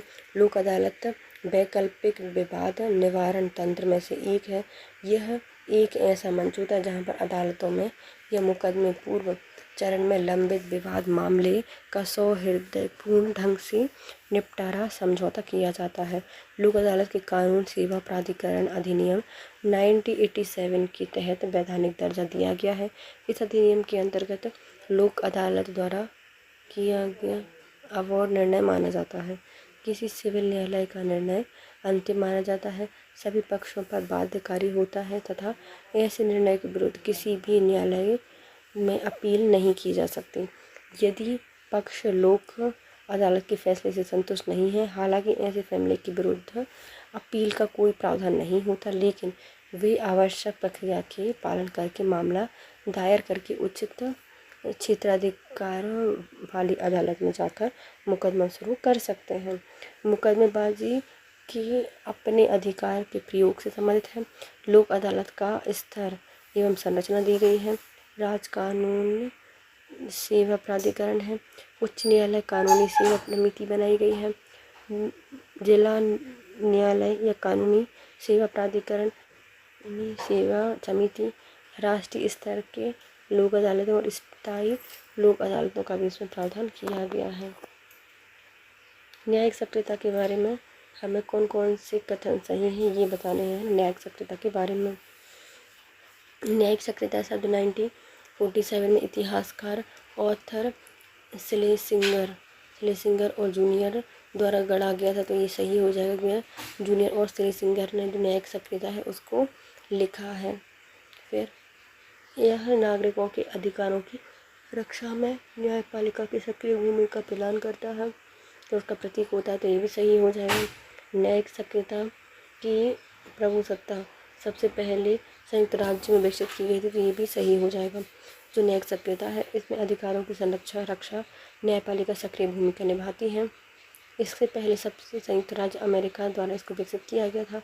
भारत में सर्वोच्च न्यायालय और उच्च न्यायाधीशों को किसी भी कानून की संवैधानिकता की जांच करने की शक्ति प्राप्त होती है। यदि ऐसा कोई कानून संविधान के प्रावधान के साथ असंगत पाया जाता है तो उसे न्यायालय उस कानून को असंवैधानिक घोषित कर देगी। भारतीय न्यायपालिका द्वारा जनहित याचिका के मामले में परिभाषित की गई जनहित याचिका है, इसके बारे में कुछ प्रावधान। इसको SP गुप्ता बनाम भारत संघ के द्वारा पारित किया गया था, परिभाषित किया था। एसपी गुप्ता बनाम भारत संघ के मामले में भारत के सर्वोच्च न्यायालय ने भारत के संदर्भ में जनहित याचिका शब्द को परिभाषित किया था। जनहित याचिका होती क्या है? तो PIL कहा जाता है। सार्वजनिक हित की सुरक्षा रक्षा लागू करने के लिए अदालत के समक्ष दायर किया गया एक मामला या याचिका होती है। सार्वजनिक हित का अर्थ होता है समाज समूह के किसी विशेष वर्ग लोगों के समूह में संबंधित हित एवं अधिकार। जनहित याचिका किसी समुदाय या फिर आम जनता के कानून अधिकारों को प्रभावित करने वाली समस्याओं के समाधान के लिए दायर की जाती हैं। व्यक्तिगत हिस्से या हितों की नहीं बल्कि सामूहिक हितों की रक्षा के लिए जनहित याचिका दायर की जाती है। इसे केवल भारत के सर्वोच्च न्यायालय या फिर राज्य उच्च न्यायालय के ही दायर किया जा सकता है। जनहित याचिका को किसी भी कानून या अधिनियम में परिभाषित नहीं किया गया है। जो सार्वजनिक अधिकार हैं इनकी रक्षा सामान्य कल्याण को बढ़ावा देने के लिए भारत के संविधान के तहत अदालतों के समक्ष दायर किया जाता है। PIL की अवधारणा भारत में न्यायिक समीक्षा की सख्ती से उत्पन्न होती है। एक जनहित याचिका अदालत में पीड़ित व्यक्ति द्वारा नहीं बल्कि सामाजिक कल्याण एवं समाज की भलाई में रुचि रखने वाले एक निजी व्यक्ति द्वारा दायर की जाती है। नेक्स्ट आता है मिंटो हॉल का उपयोग किस किस आयोजन पे किया जाता है। जो मिंटो हॉल है इसका उपयोग किसमें किया जाता है? तो हम अतिथि गृह में, सेना मुख्यालय में, मध्य प्रदेश की विधानसभा में इस मिंटो हॉल का उपयोग करते हैं। मिंटो हॉल एक मतलब जो इसका निर्माण है वह एक गेस्ट हाउस के रूप में, लेकिन इसका प्रयोग भोपाल में जो राज्य सेना मुख्यालय है उसके उद्देश्य के लिए किया गया था। 1 नवंबर 1956 से 2 अगस्त 1996 तक 1996 तक यह मध्य प्रदेश का विधानसभा भवन के रूप में कार्यरत रहा है। निम्नलिखित कथनों पर विचार कीजिए। वीरेंद्र कुमार सकलेचा, श्यामाचरण शुक्ल और द्वारका प्रसाद मिश्र मध्य प्रदेश की विधानसभा के नेता के प्रतिपक्ष रहे हैं। हमें इसमें क्या बताना है? सही उत्तर को बताना है। तो ये क्या हो जाएगा? सही हो जाएगा। दूसरा क्या कहता है? मध्य प्रदेश की विधानसभा के वर्तमान प्रतिपक्ष नेता उमंग सिंगार हैं, तो ये भी सही हो जाएगा। दोनों सही हो जाएंगे। मोतीलाल वोहरा एकमात्र मुख्यमंत्री थे जो कि नेता के प्रतिपक्ष पद पर रहे हैं, तो ये गलत हो जाएगा। ये मतलब दिख ही रहा है गलत, तो ये गलत हो जाएगा। अब हमें देखना है क्या? हमारे वीरेंद्र कुमार सकलेचा, श्यामाचरण शुक्ल और द्वारका प्रसाद मिश्र ये सभी क्या रहे हैं? मुख्यमंत्री के साथ साथ जो प्रदेश के नेता प्रतिपक्ष भी रहे हैं। वीरेंद्र कुमार सकलेचा, इन पर शक हो रहा है ना थोड़ा थोड़ा सा, इनके श्याम के चरण पकड़ लो, द्वारका प्रसाद मिश्र, ये सब क्या है? नेता प्रतिपक्ष भी रहे हैं और मुख्यमंत्री भी रहे हैं। इन्होंने मध्य प्रदेश के मुख्यमंत्री जो मोतीलाल वोहरा हैं, यह नेता प्रतिपक्ष पद पर नहीं रहे हैं मोतीलाल वोहरा। और इसके बाद आता है मध्य प्रदेश में विधानसभा के जो वर्तमान नेता प्रतिपक्ष है उनका नाम है उमंग सिंघार। और जो गौरीशंकर शेजवार हैं यह मध्य प्रदेश की 11वीं विधानसभा के नेता प्रतिपक्ष के रूप में ये रहे हैं, गौरीशंकर शेजवार। नेक्स्ट आता है हमारे मध्य प्रदेश के राज्यपाल और ये अन्य राज्यों के मुख्यमंत्री रहे हैं। जैसे हमारे जो KC रेड्डी थे, इनका संबंध कहाँ से था? तो ये मैसूर के मुख्यमंत्री कहाँ के थे? बिल्कुल रेडी हो गई थी, मैसूर की दाल बिल्कुल रेडी हो जाती है जल्दी तुरंत ही। तो KC रेड्डी यह मैसूर के मुख्यमंत्री रहे हैं। फिर आते हैं हमारे भगवत दयाल शर्मा गए कहाँ पर? भगवत दयाल की है हरियाणा पर, तो ये हरियाणा गए। नेक्स्ट आते हैं हमारे आनंदीबेन पटेल, इनका संबंध रहा है उत्तर प्रदेश की CM रही हैं ये, नहीं उत्तर प्रदेश नहीं, गुजरात की CM रही हैं, सॉरी। और जो राम नरेश यादव हैं ये रहे हैं उत्तर प्रदेश के, है ना। तो KC रेड्डी मैसूर के, भगवत दयाल शर्मा हरियाणा के, आनंदीबेन पटेल गुजरात की और राम नरेश यादव जी ये कहाँ के रहे हैं? ये रहे हैं हमारे उत्तर प्रदेश के CM रहे हैं। इसके बाद हमारे जो ये है ना चिप्पुदिरा मुथाना पुनाचा, यह कुर्ग कर्नाटक के CM रहे, मुख्यमंत्री रहे हैं।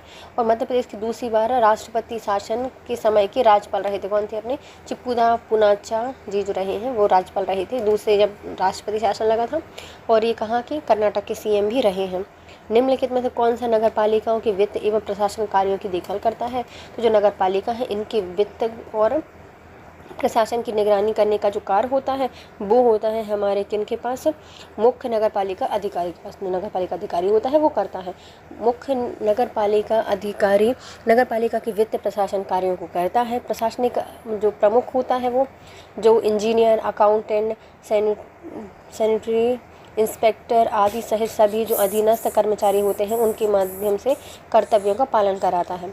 अध्यक्ष से परामर्श के बाद नगर पालिका की बैठक बुलाने की जिम्मेदारी जो मुख्य नगर पालिका अधिकारी होता है उसकी होती है। नेक्स्ट आता है one stop crisis centre Gauravi की स्थापना कब की गई थी? तो ये महिला उत्पीड़न है उससे संबंधित है गौरवी का संबंध, और इसको स्टार्ट किया गया जून 2014 में। मतलब एक महिलाओं को एक डंडी पकड़ा दो क्योंकि चारों तरफ से सुरक्षा हो सके। तो ये कौन है? गौरवी है, जो कि वन स्टॉप क्राइसिस सेंटर है। जून 2014 में इसको स्टार्ट किया गया था। मध्य प्रदेश की सरकार की पहल है, NGO एक्शन एड द्वारा इसको समर्पित है।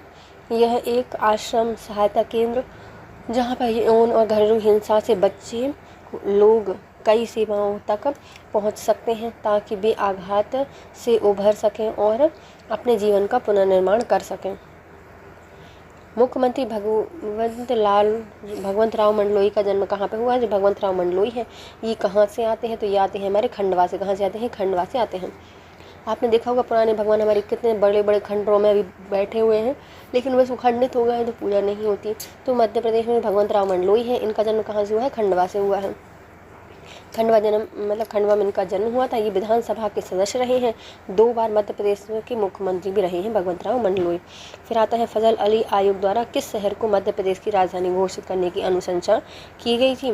तो घोषित करने की अनुशंसा की गई थी जबलपुर को, लेकिन बना दिया किसको? भोपाल को बना दिया गया। फजल अली आयोग था, इसकी अध्यक्षता में राज्य पुनर्गठन आयोग बना। जबलपुर को मध्य प्रदेश की राजधानी चुना गया था, लेकिन इसका कारण मध्य प्रदेश जबलपुर है वह राज्य के मध्य में स्थित है, इसलिए उसका होना था राजधानी, लेकिन फिर इसको पुनर्गठित करके इसको मना कर दिया, नहीं बनाएंगे हम, भोपाल बन गई। फिर जबलपुर को बनाने की बात की गई थी। मध्य प्रदेश विधानसभा को निम्न अध्यक्षों के कार्यकाल के आरंभ की तिथि के अनुसार आरोही क्रम में जमाना है। तो पहले आते हैं हमारे कौन? काशी प्रसाद पांडे, जो कि रहे हैं हमारे 1966 से 1972 तक। फिर आते हैं हमारे गुलशेर अहमद, ये रहे हैं 1972 से 1977 तक। फिर यज्ञदत्त शर्मा, इनका कार्यकाल रहा है 1980 से 1983, 3 साल तक। फिर आते हैं ईश्वर दास रोहिणी, इनका संबंध है 2003 से 2013 तक। ऑप्शन आता है तीसरा वाला सही हो जाएगा। फिर आते हैं हमारे मध्य प्रदेश की 16 विधानसभा के अध्यक्ष कौन चुने गए हैं? जो 16 विधानसभा है उसके अध्यक्ष चुने गए हैं नरेंद्र सिंह तोमर।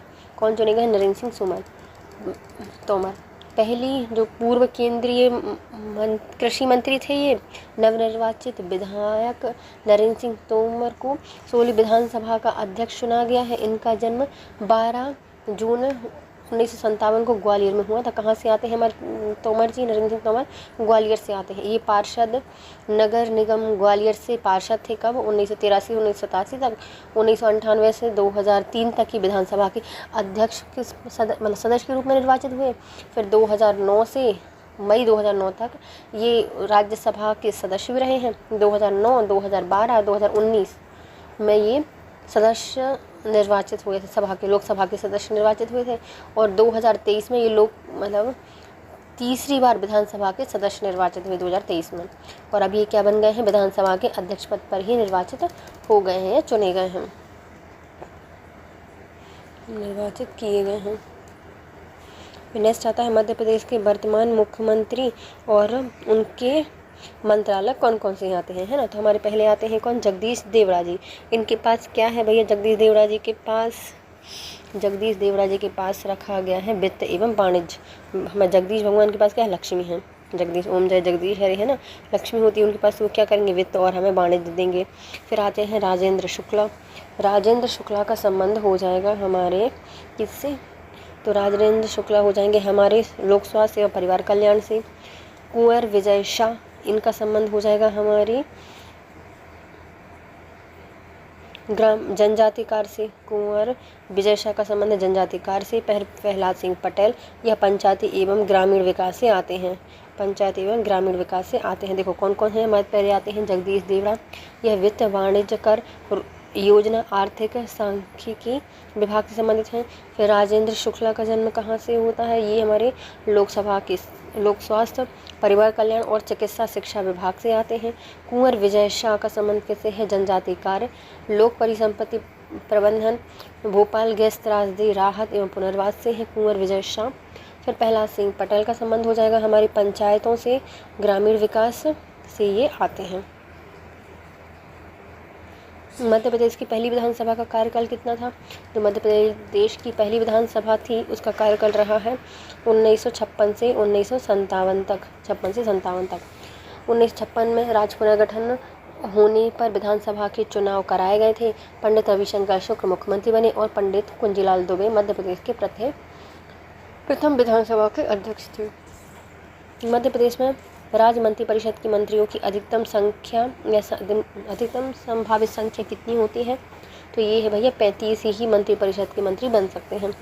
कौन सा है भैया? हमारा 91वां संविधान संशोधन 2003 में हुआ था। इसमें 1951 के तहत मध्य प्रदेश राज्य मंत्रिपरिषद में अधिकतम मंत्रियों की संख्या 35 हो सकती है। मंत्रिपरिषद के सदस्य की संख्या उस राज्य के विधानमंडल के सदस्यों की संख्या के 15% से अधिक नहीं होनी चाहिए। निम्नलिखित में से किसने मुख्यमंत्री के रूप में कार्य नहीं किया है? तो मध्य प्रदेश के मुख्यमंत्री कौन नहीं रहे हैं? बाबूलाल गौर रहे हैं, सुंदरलाल पटवा थे, फिर आते हैं मोतीलाल बोहरा भी थे, लेकिन भगवत दयाल शर्मा मध्य प्रदेश के मुख्यमंत्री नहीं रहे हैं। ये कौन थे हमारे मध्य प्रदेश के? देखो, जो बाबूलाल गौर है ये तो 2014 मतलब 4 से 5 तक थे, 2004 से 5 तक से मुख्यमंत्री थे। इनको बुलडोजर मंत्री भी कहा गया है। मोतीलाल बोहरा, इनके समय 2 बार मुख्यमंत्री नियुक्त किए हैं मोतीलाल बोहरा, एक बार 85-88 के समय और एक बार 89 से 90 मतलब 80 के समय, माने 89 से 90 के समय रहे हैं।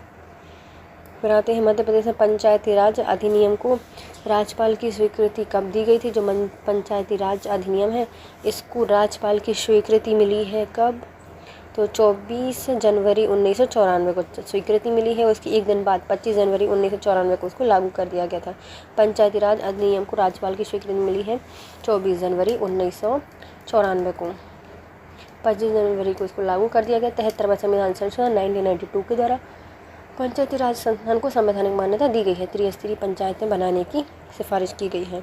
मध्य प्रदेश में महाधिवक्ता के कार्यालय कहाँ है? जो महाधिवक्ता का कार्यालय है वो हो जाएगा हमारे जबलपुर में। महाधिवक्ता बहुत बातें करता है इसलिए हमने उसको जबलपुर बजा दिया। जाओ भैया वहीं पर करना अपनी वकालत।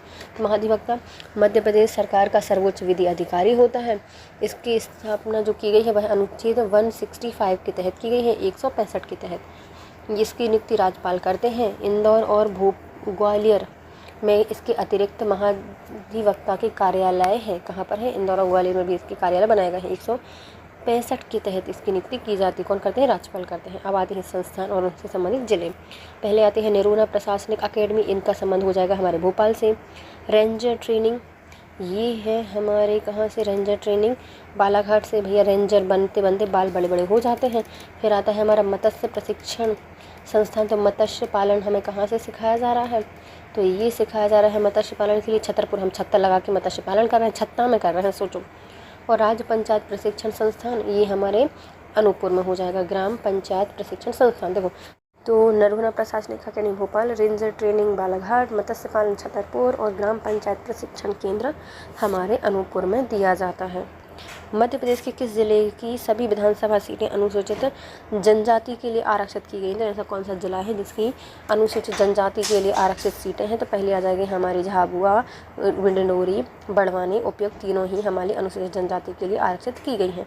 तो मध्य प्रदेश से विधानसभा के लिए हमने 47 सीटों को आरक्षित किया है, जिसमें मध्य प्रदेश के झाबुआ, बड़वानी, डिंडोरी, अलीराजपुर आदि जिले आते हैं। विधानसभा क्षेत्र में अनुसूचित जाति के आरक्षित जिले हैं कौन कौन से? पहले आते हैं 4 जिले आते हैं। कौन कौन से हैं? देखो, झाबुआ, बड़वानी, डिंडोरी और इस एक और जुड़ेगा इसमें अलीराजपुर। इसकी पूरी विधानसभा मतलब ये 4 जिले आते हैं। और 4 जिलों में देखो हमारे झाबुआ में 3 आते हैं। कौन कौन से? झाबुआ, थादला और पिटलावद। फिर आता है बड़वानी, बड़वानी में आता है सेंधवा, राजपुर, पानसेमल और बड़वानी। सेंधवा, राजपुर, पानसेमल और बड़वानी। फिर आता है अलीराजपुर, अलीराजपुर में आता है अलीराजपुर और जोबट। और हमारा फिर डिंडोरी, डिंडोरी में भी 2 आते हैं, एक शाहपुर और दूसरा आता है डिंडोरी। लक्ष्मी नारायण अग्रवाल निम्नलिखित में से किस प्रांत की विधानसभा के उपाध्यक्ष थे? तो ये जो लक्ष्मी नारायण अग्रवाल हैं, इनका संबंध 1992 से 1956 तक के भोपाल में विधानसभा के उपाध्यक्ष रहे हैं और ये भोपाल से ही आते हैं। कहाँ से आते हैं? भोपाल से आते हैं। सुल्तान मोहम्मद खान जो हैं वो आते हैं भोपाल विधानसभा के अध्यक्ष चुने गए थे, है ना। कौन है? हमारे सुल्तान मोहम्मद खान भोपाल विधानसभा से अध्यक्ष थे और लक्ष्मी नारायण उपाध्यक्ष थे। फिर आते हैं प्रथम आम चुनाव के पूर्व भोपाल राज्य किस सरकार के अंतर्गत मुख्य आयुक्त द्वारा शासित होता था? भोपाल गैस त्रासदी के समय मध्य प्रदेश के राज्यपाल कौन थे? जब भोपाल गैस त्रासदी हुई थी उस समय अर्जुन सिंह थे, है ना। और लेकिन जो हमारे कौन है राज्यपाल हैं उनका नाम बताइए। तो राज्यपाल हो जाएंगे हमारे KM चांडी। बिल्कुल चंडी के जैसे मौत का तांडव हो रहा था भोपाल में जब भोपाल गैस त्रासदी हुई थी, है ना। तो MK चांडी उस समय मध्य प्रदेश के राज्यपाल थे। और CM कौन थे? अर्जुन सिंह थे। भोपाल गैस त्रासदी हुई कब थी? तो 3-4 दिसंबर 1984 को भोपाल में हुई थी। कीटनाशक संयंत्र जो मिथाइल आइसोसाइनेट है उसके रिसाव के कारण ये हुई थी। फिर आते हैं निम्नलिखित में से कौन वर्तमान में भारतीय संसद के उच्च सदन का सदस्य नहीं है? तो कौन है अभी भारतीय संसद में उच्च सदन नहीं है, मतलब उच्च सदन का सदस्य नहीं है, मतलब लोकसभा का कौन सदस्य नहीं हो जाएगा? लोकसभा उच्च सदन मतलब राज्यसभा का कौन सदस्य नहीं है? पहले आते हैं हमारी सुमेर सिंह सोलंकी हैं, विवेक तनखा हैं और कविता पाटीदार हैं, लेकिन हमारे विष्णु दत्त शर्मा भी नहीं हैं। विष्णु दत्त शर्मा भारतीय संसद के उच्च सदन के या जो राज्यसभा है उसके सदस्य नहीं हैं, जबकि सुमेर सिंह सोलंकी, विवेक तनखा, ज्योतिरादित्य सिंधिया, धर्मेंद्र प्रधान, कविता पाटीदार, सुमित्रा बाल्मीक, अजय प्रताप सिंह आदि मध्य प्रदेश के वर्तमान में राज्यसभा के सदस्य हैं। मध्य प्रदेश राज्य विधिक सेवा प्राधिकरण का गठन किस वर्ष किया गया था? मध्य प्रदेश में राज्य विधिक सेवा प्राधिकरण की शुरुआत की गई थी 1987 में। आशा है कि ये हम पर क्या दिलाएगा, विधि को सेवा देगा। तो राज्य विधिक सेवा 1987 में इसकी शुरुआत की गई थी।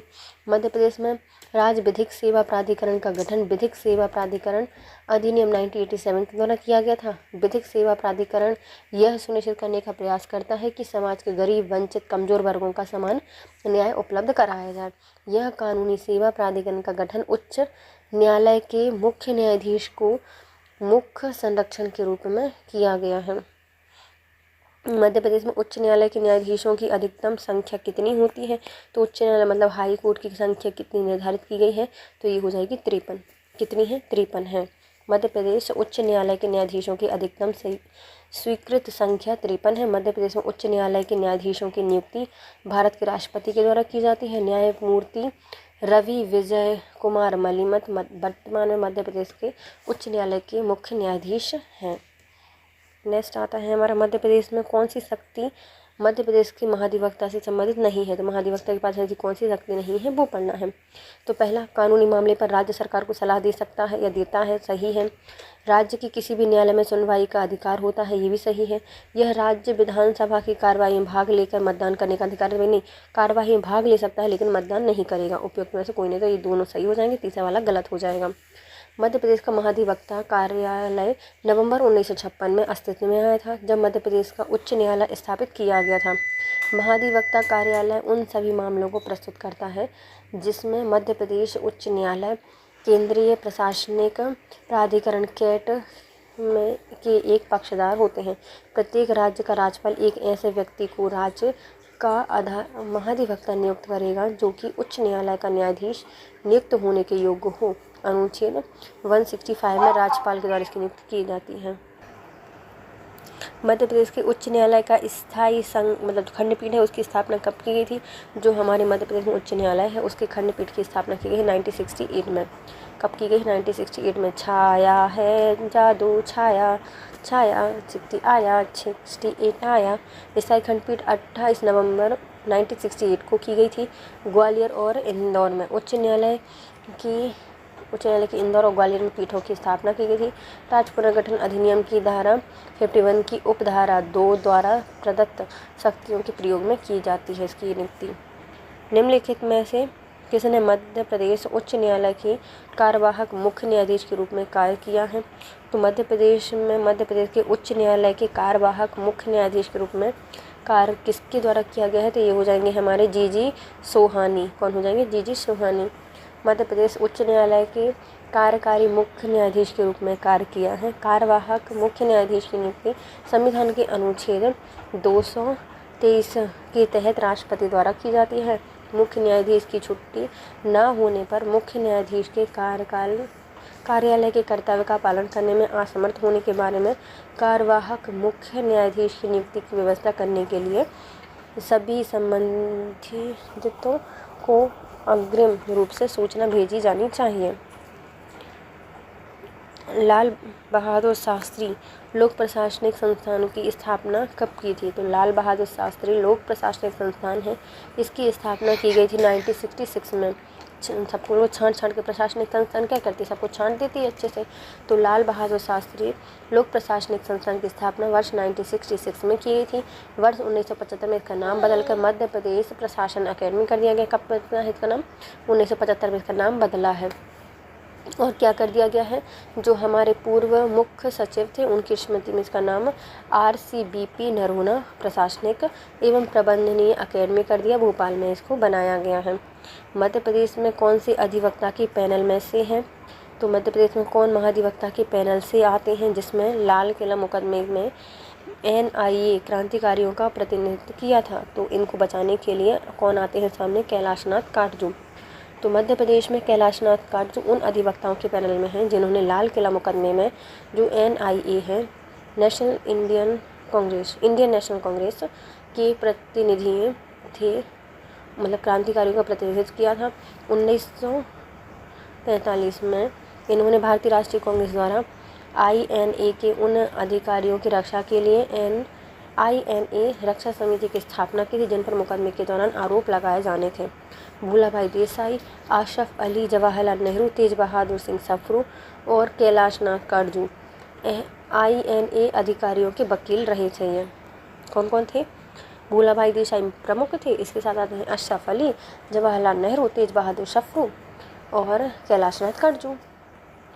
मध्य प्रदेश में प्रथम मुख्य राष्ट्रपति शासन के समय राज्यपाल और मुख्यमंत्री का सहयोग बताना है। जब हमारे मध्य प्रदेश में राष्ट्रपति शासन लगा पहली बार, तो कब लगा था? 1977 में लगा था, फिर 80 में लगा, फिर 92 में लगा। तो जब 77 में लगा था तो उस समय मध्य प्रदेश के राज्यपाल थे सत्यनारायण सिन्हा और CM थे श्यामा चरण शुक्ल। उस समय मध्य प्रदेश के राज्यपाल सत्यनारायण सिन्हा और CM श्यामा चरण शुक्ल थे। मध्य प्रदेश में अब तक 3 बार शासन लग गया है, 77, 80 और 92। फिर आते हैं उस समिति या उस राज्य सांख्यिकी आयोग का गठन की अनुशंसा की गई है। किसने हमारे यहाँ पर राज्य सांख्यिकी आयोग है उसके गठन की अनुशंसा की है? तो उनके द्वारा की गई है। एक का नाम इनका अमिताभ कुंडू समिति के द्वारा बताया गया है। किस समिति ने राज्य सांख्यिकी आयोग के गठन की बात की है? तो भैया कुंड भर लिए हैं सांख्यिकी कर करके, इतनी सारी संख्याएं, पैसा कमाया है। किसने? अमिताभ बच्चन ने। तो अमिताभ कुंडू समिति 2022 में अमिताभ कुंडू समिति की अनुशंसा पर राज्य सांख्यिकी आयोग का गठन किया गया। राज्य सांख्यिकी आयोग का नेतृत्व एक प्रतिष्ठित सांख्यिकीविद करेगा। इसके पास व्यवहारिक सांख्यिकी के कम से कम 20 साल कार्य करने का अनुभव होगा। राज्य सांख्यिकी आयोग के अध्यक्ष का कार्यकाल 3 वर्ष और जो उनके राज्य सरकार है उनके विवेक पर 2 वर्ष तक इसको बढ़ाया जा सकता है। नवगठित मध्य प्रदेश राज्य सांख्यिकी आयोग के अध्यक्ष का नाम है प्रवीण श्रीवास्तव। कौन नाम है इनका? प्रवीण श्रीवास्तव जी इनका नाम हो जाएगा। काशी प्रसाद पांडे समिति का गठन कब किया गया था? जो काशी प्रसाद पांडे है इस समिति का गठन किया गया था 1957 में किया गया था। समान पंचायती राज व्यवस्था के लिए 1957 में काशी प्रसाद पांडे की अध्यक्षता में काशी प्रसाद पांडे समिति का गठन किया गया। अनुशंसाएं क्या थी?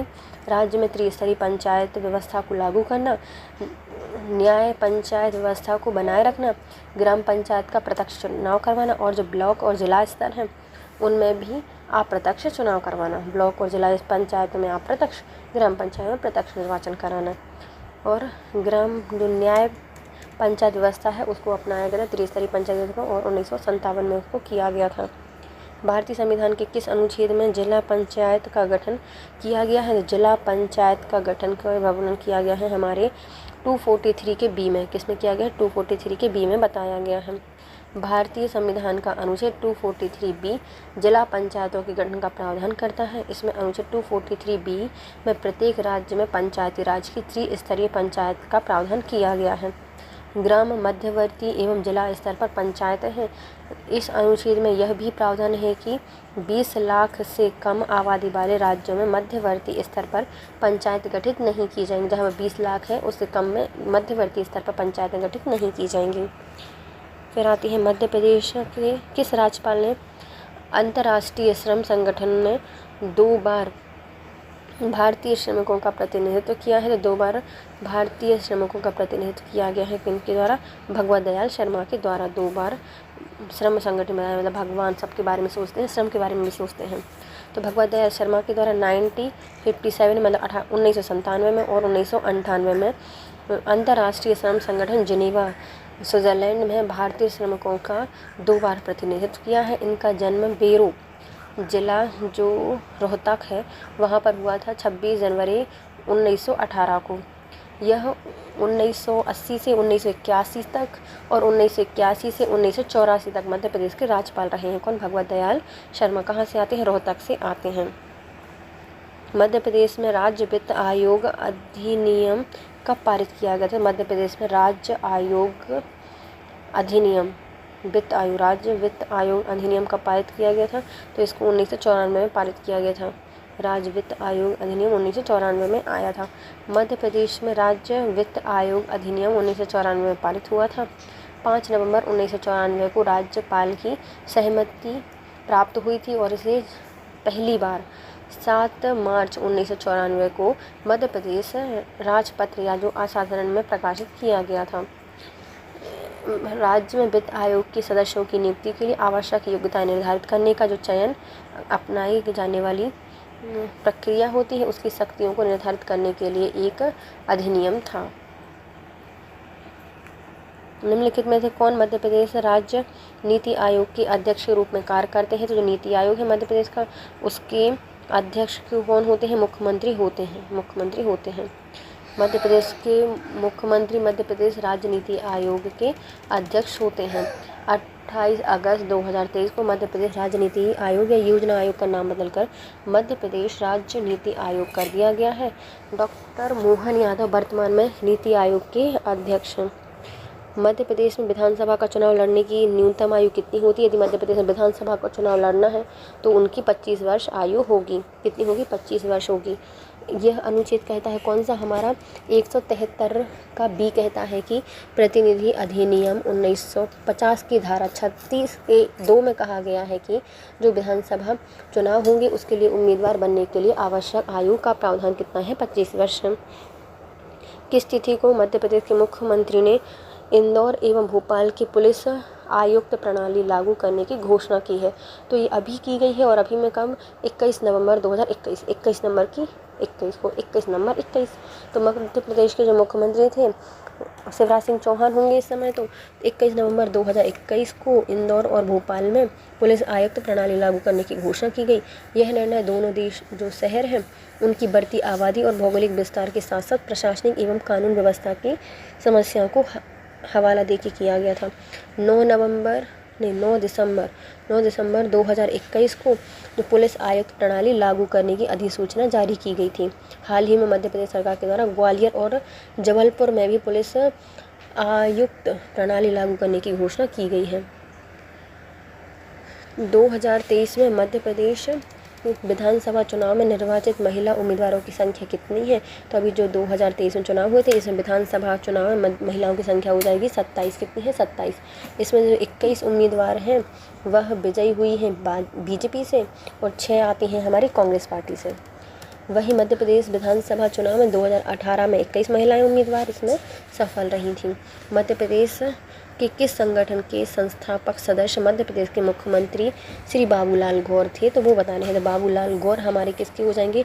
शायद किसान के हैं या मजदूर संघ के हैं? तो भारतीय मजदूर संघ के हैं। भारतीय मजदूर संघ के प्रमुख या संस्थापक कौन रहे हैं? हमारे बाबूलाल गौर रहे हैं। भारतीय मजदूर संघ की स्थापना कब हुई थी? तो ये हुई थी 23, बेचारे 2-3 लोग जूझते रहते हैं हमेशा और पचते रहते हैं, तो 1955 को इसकी हुई थी। लोकमान्य तिलक जयंती की दंतोपद ठेगड़ी ने की थी इसकी स्थापना। बाबूलाल गौर भाजपा के पूर्ववर्ती इकाई जनसंघ के एक प्रमुख नेता रहे हैं। New horizon in agriculture in India की पुस्तक के लेखक कौन हो जाएंगे? तो new horizon in agriculture in India के लेखक हो जाएंगे हमारे बलराम जाखड़ जी। कौन है ये? बलराम जाखड़ जी हो जाएंगे। The new horizon in agriculture in India पुस्तक के लेखक हैं बलराम सिंह जाखड़। इनके द्वारा कुछ अन्य पुस्तकें भी लिखी गई हैं, जैसे समकालीन भारतीय राजनीति पर, पीपल, पार्लियामेंट एंड एडमिनिस्ट्रेशन। किसके द्वारा लिखी गई है? बलराम जी के द्वारा लिखी गई है। बलराम जी ने अपना क्या दिखाया था? बल दिखाया था पीपल पे, पार्लियामेंट पे और एडमिनिस्ट्रेशन में। हाल ही में प्रकाशित पुस्तक उद्धार। कौन है? उद्धार। तो उसका भी इन्हीं का विचारों का संकलन है, जो कि व्यापक सक्रिय रूप से मिल जाएगा अभी आपको। राष्ट्रीय शिक्षा नीति 2020 के क्रियान्वयन करने में मध्य प्रदेश देश में कौन सा स्थान पर आ जाएगा? तो जो हमारी शिक्षा नीति 2020 है, इसका क्रियान्वयन करने में मध्य प्रदेश का स्थान हो जाएगा दूसरा। कौन सा स्थान हो जाएगा? दूसरा हो जाएगा, मध्य प्रदेश का दूसरा। कर्नाटक के द्वारा लागू करने वाला पहला राज्य हो जाएगा। कर्नाटक ने पहली बार की है और मध्य प्रदेश ने दूसरी बार की है। नई शिक्षा नीति की कस्तूरी रंगन समिति का अनुशंसा पर तैयार की गई थी, और जो नई शिक्षा नीति है इसने जो 1986 में आई थी ना, उसको प्रतिस्थापित किया है और उसको स्थान लिया है।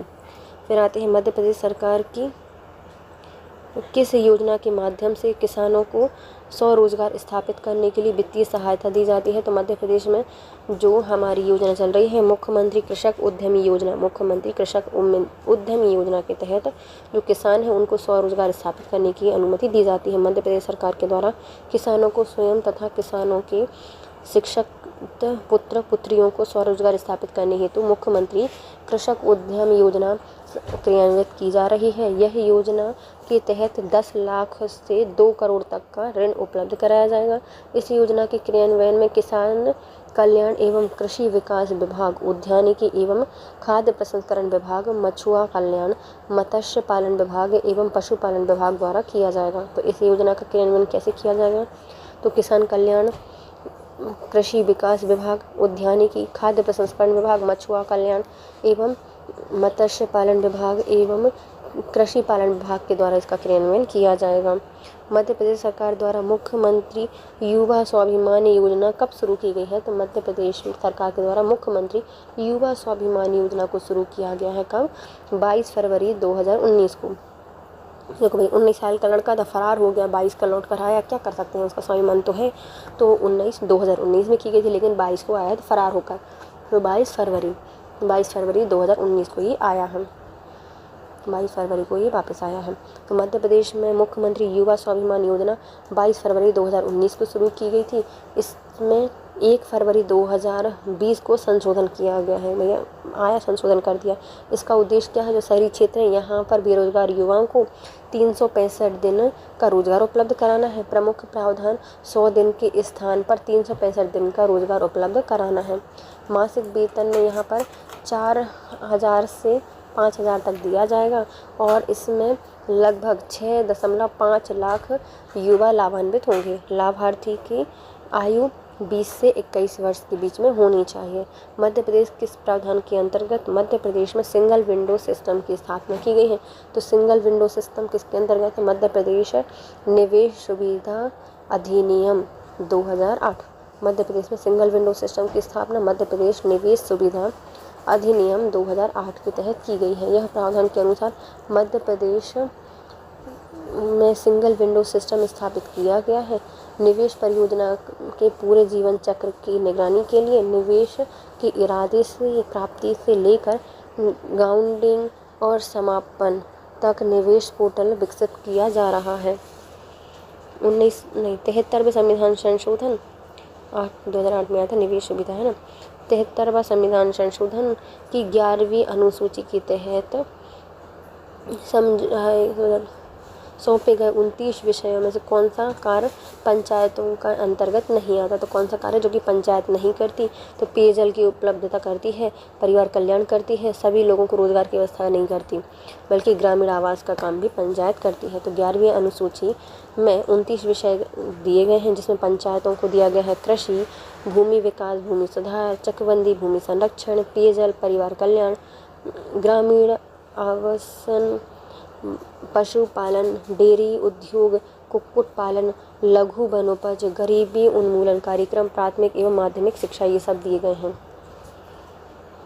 मध्य प्रदेश की वर्तमान वित्त एवं उसके विधानसभा क्षेत्र बताइए हमें, है ना।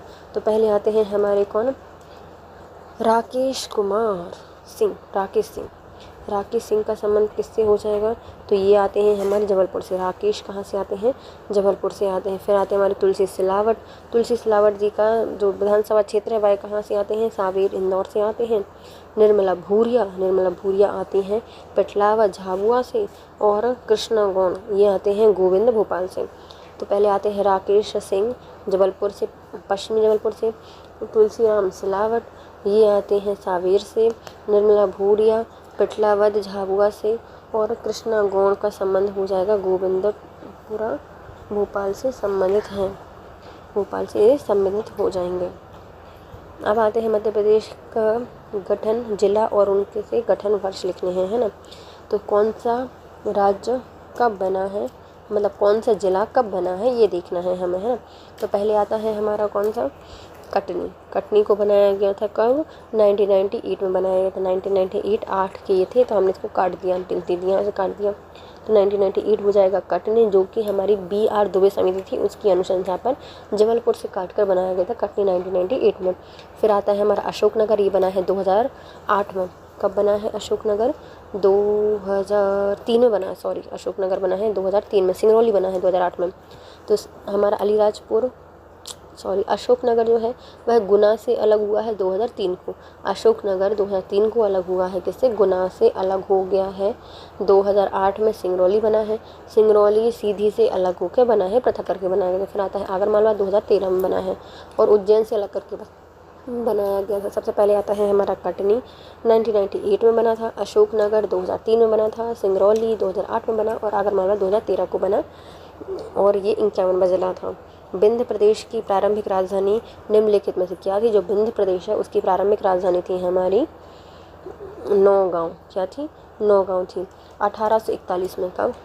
1841 को नौगांव में छावनी बनाई गई थी। फिर 1947 से 1948 तक नौगांव विंध्य प्रदेश की प्रारंभिक राजधानी रहा है। 1948 से 1956 तक नौगांव कमिश्नरी क्षेत्र रहा है। नौगांव छतरपुर जिले के अंतर्गत आता है। तो विंध्य प्रदेश की प्रारंभिक राजधानी थी क्या? नौगांव। मध्य प्रदेश में स्थित सुशासन नीति विश्लेषण संस्थान की संबंध में हमें कथन बताइए। तो मध्य प्रदेश में सुशासन और नीति विश्लेषण संस्थान क्या हो जाएगी?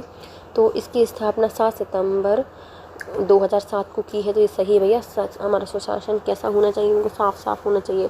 तो 7 सितंबर 2007 को इसकी भोपाल में स्थापना की गई है। फिर आता है इससे दयाल शर्मा संस्थान के नाम से जाना जाता है। तो ये गलत हो जाएगा, इसको क्या? अटल बिहारी वाजपेयी सुशासन नीति विश्लेषण संस्थान के नाम से जाना जाता है। विजन क्या है? प्रदेश को सुशासन परिवर्तन प्रबंधन के विश्व स्तरीय केंद्र बनाना है। इसका मुख्य उद्देश्य, इसका स्तर केंद्र पर बना हुआ है। इसका उद्देश्य सुशासन को बढ़ावा देना एवं सरकारी नीतियों का विश्लेषण करना, सरकारी कार्यक्रमों का प्रबंधन में प्रौद्योगिकी प्रक्रिया नवाचार में सर्वोत्तम प्रथाओं को अपनाना है और उसको बढ़ावा देना है। फिर आती है हमारे मध्य प्रदेश में निम्नलिखित कथनों पर विचार कीजिए। राजेंद्र शुक्ला और जगदीश देवड़ा मध्य प्रदेश के वर्तमान में उप मुख्यमंत्री हैं क्या? तो ये क्या हो जाएगा? सही हो जाएगा। अभी दोनों राजेंद्र शुक्ला और जो हमारे जगदीश देवड़ा हैं ये दोनों ही उप मुख्यमंत्री हैं। फिर आते हैं हमारे शिव भानु सिंह सोलंकी अर्जुन सिंह की सरकार के उप मुख्यमंत्री रहे थे क्या?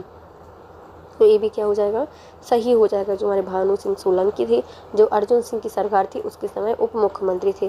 फिर आती हैं जमुना देवी, अर्जुन सिंह की सरकार में उप मुख्यमंत्री थी क्या, तो नहीं थी, उप मुख्यमंत्री ये नहीं थी, दिग्विजय सिंह की समय रही थी। तो कब रही हैं ये, तो जो दिग्विजय सिंह की सरकार थी 2003 के समय, उस समय जमुना देवी क्या रही हैं, उप मुख्यमंत्री रही हैं। अब आते हैं मध्य प्रदेश राज्य सरकार के द्वारा चिन्हित आत्मनिर्भर मध्य प्रदेश के स्तंभ कौन सा नहीं है। तो जो हमारा आत्मनिर्भर मध्य प्रदेश है इसके कितने स्तंभ बताए गए हैं, 4 स्तंभ बताए गए हैं। तो पहला शासन है, दूसरा स्वास्थ्य दिया गया है, तीसरी भौतिक अवसंरचना है, लेकिन ये हमारी जो लास्ट है खेल सुविधाएं नहीं दी गई। खेल सुविधा से क्या करना, तो खेल सुविधाएं नहीं है। मध्य प्रदेश ने 2023 में आत्मनिर्भर मध्य प्रदेश हासिल करने के लिए A experience, T transformation, M mission, A action, N नीति का समर्थन करने के लिए खुद को आत्मनिर्भर मध्य प्रदेश आत्मन MP@23 की ओर कदम उठाया था। इसमें ए से क्या था, ए से था aspirations, T for transformation, M से मिशन, ए फॉर एक्शन और एन फॉर नीति कदम उठाया गया था, जिसमें आत्मनिर्भर भारत के निर्माण में योगदान मिल रहा है। वर्तमान में निम्नलिखित 4 केंद्रीय स्तंभों की पहचान की गई है: भौतिक अवसंरचना, शासन, स्वास्थ्य, शिक्षा एवं आधारभूत अर्थव्यवस्था एवं रोजगार। ये 4 स्तंभ इसके हो जाएंगे। इसके साथ होता है video complete guys. If you like my video please share, subscribe and comment. Thank you so much guys, have a nice day.